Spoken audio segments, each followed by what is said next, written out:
તો hello guys, આજે આપણે વાત કરીશું થોડીક ચર્ચા છે જે મારા ભાઈબંધો હોય બધા ડ્રીમ 11નો બહુ શોખ રાખ્યો, લાલચાઈ ગયા બરાબર, અને 49 નાખી અને ગરીબ બની ગયા.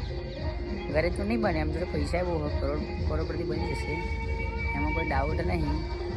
મારા બહુ બધા ભાઈબંધો એવા જે ડ્રીમ 11નો શોખ રાખે. ડ્રીમ 11 બહુ રમવાનું, બહુ ચૂલ ઉપડી, ખબર નહીં શું ઉપડી હોય, એક જાતની ચૂલ ઉપડી. તો ડ્રીમ 11 એક એવી વસ્તુ છે જે આપણે અહીં રમાય ના. પહેલી વાત એક જાતનો સટ્ટો હોય બરાબર. સટ્ટો રમીને આપણે કંગાલ થઈ ગયા ભાઈ, અને કંગાલ આપણે થવાનું નહીં. તો પહેલી છેલ્લી વાત 49 નાખે બધા. કેટલા નાખે 49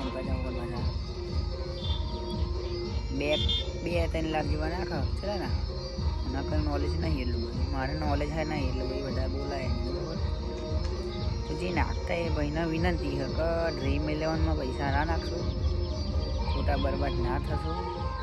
49 ભેગા કરો, એના કરતાં તો ડબલ કરવાના ચક્કરમાં, કરોડ લેવાના ચક્કરમાં જેટલાના પૈસા જતા રહે. તમારી જાતે જ તમે એક જાતનું શું કરો ખબર, ગણતરી મીકો કે 49 ગુણ્યા 2 લાખ કરો તો કેટલા પૈસા થાય બતાવો તમારો હિસાબ. 49 ગુણ્યા 1 લાખ ચાલો, તો 49,000 થાય, 1 લાખ થાય. જો તમારા માટે રિઝલ્ટ 49 લાખ તો એમનામ જ થઈ જાય. એવા લાખ જણા નાખો તો 49 બધા બરાબર. તો મહેરબાની કરીને તમે પૈસા કોઈ નાખશો નહીં અને વેસ્ટ કરશો નહીં.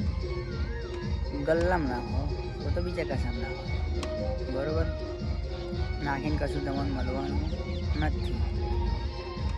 અમારે એક ભાઈબંધ લાલચી જે દરરોજ પૈસા નાખ કરે. ચલા 25-30 હજાર રૂપિયા જતા રહો છે. તમે એવા લાલચી ના બનશો તો 49 તો આપણે કરોડપતિ બની જશું. કરોડપતિ કોઈ બન્યું નહીં, બનવાનું નહીં બરાબર. તો આપણે બને બીજા વિડીયો.